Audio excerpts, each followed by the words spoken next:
स' रायजो राजाफोर times of बड'लेण्डनि नायगिरि नोंथांमोन दिनै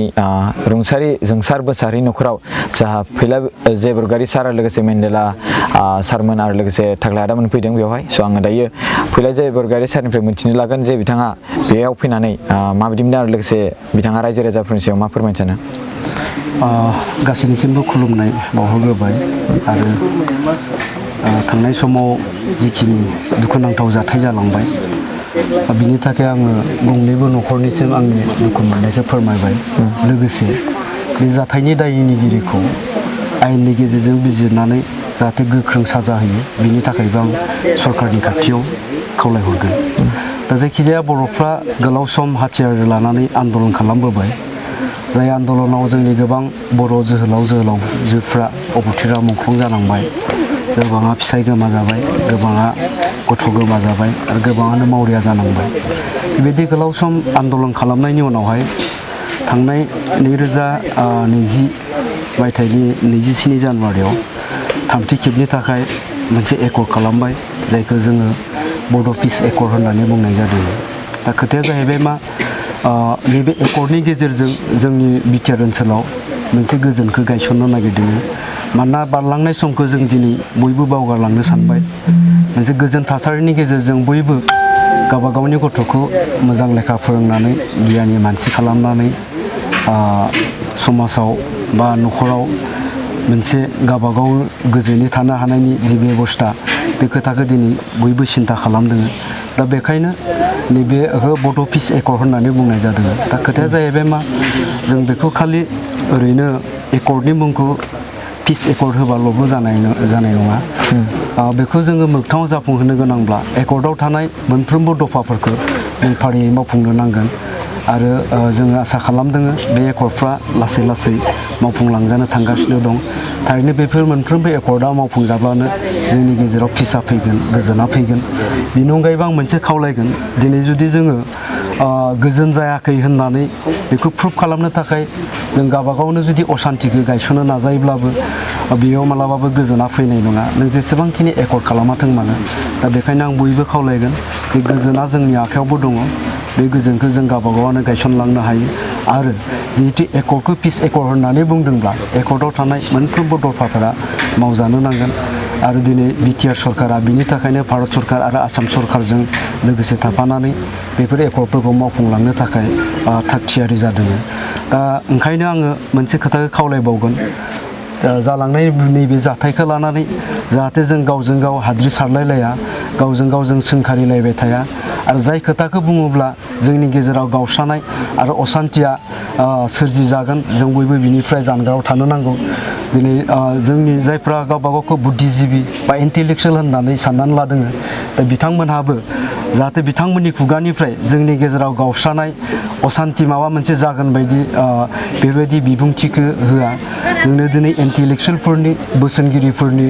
जोंनो बोसोन नांगौ समाजाव जाथियाव दा बेखायनो आं बयबो खावलायगोन बेफोरबायदि जाथायखौ लानानै जाहाथे जोङो गावजों गाव हाद्रि सारलायनानै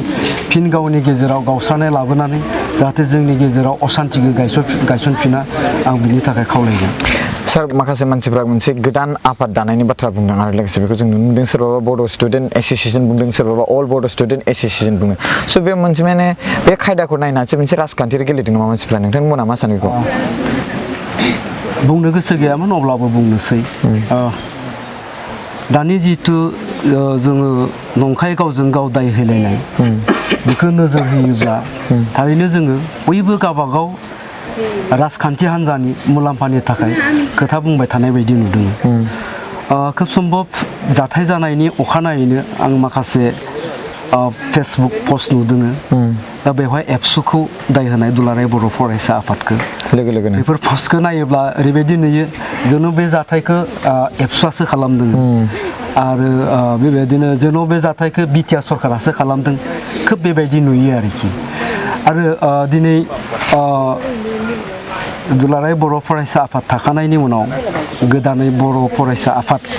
दानो नागिरनायावबो जों बेखौनो नुहुरदों बे माखासे राजखान्थियारि खैसार दङ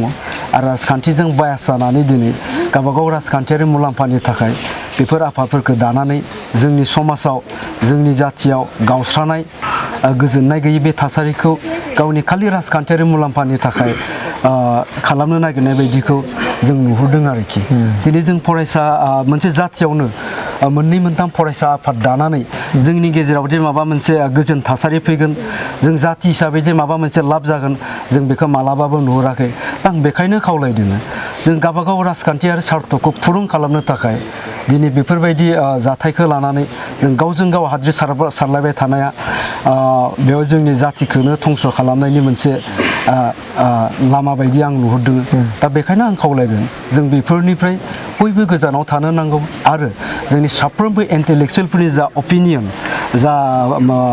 भइस बेफोरो जाहाथे कनस्ट्राक्टिभ जायो सोरजिलु जायो जाय खोथाखौ बुङोब्ला जोंनि जातिनि गेजेराव गावस्रानाय फैया जोंनि जातिनि गेजेराव मोनसे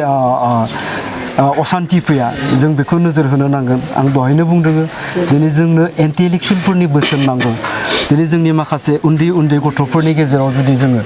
माखासे नंखाय बाथ्राखौ बुंनानै जुदि उत्तेजनामुलक जुदि खोथा बुङोब्ला जोंनि उन्दै उन्दै गथ'फ्रा जायफ्रा सानस्लाबनो हाया बिथांमोना गोरोन्थि लामाजों थांनायनि गोबां चान्स दङ गोबां स्कप दङ जाहाथे जोङो बेफोरखौ खालामा दिनै उन्दै उन्दै गथ'फ्रा फेसबुकआव ससियेल मिडियायाव जायखि पार्टिखौनो रायाथों मानो बिसोरो गावसिनि खर'जों गावसिनि साननायजों रायाखै थारैनो बेवहाय जोंनि गेदेरफोरनि माखासे नंखाय बाथ्रा डिस्ट्राक्टिभ जिखिनि लेक्सार होबाय दङ बेफोरखौ नुनानै जोंनि जायफ्रा सानस्लाबनो हायाखै दिनैसिमहालागै जोंनि उन्दै उन्दै गथ'फ्रा दा बेफोरखौ नुनानै बिथांमोना दिनै फेसबुकआव माखासे पस्ट होदों दा जोबोद दुखुनांथाव आं फेसबुकआव जा नुदों बेखौ बुंनो नागिरदों माखासेफ्रा बुंदों एबसु अफिसफोरखौ सावनांगौ दा बेफोर बोरै जाखो मा खारनाव सावनो नांगौ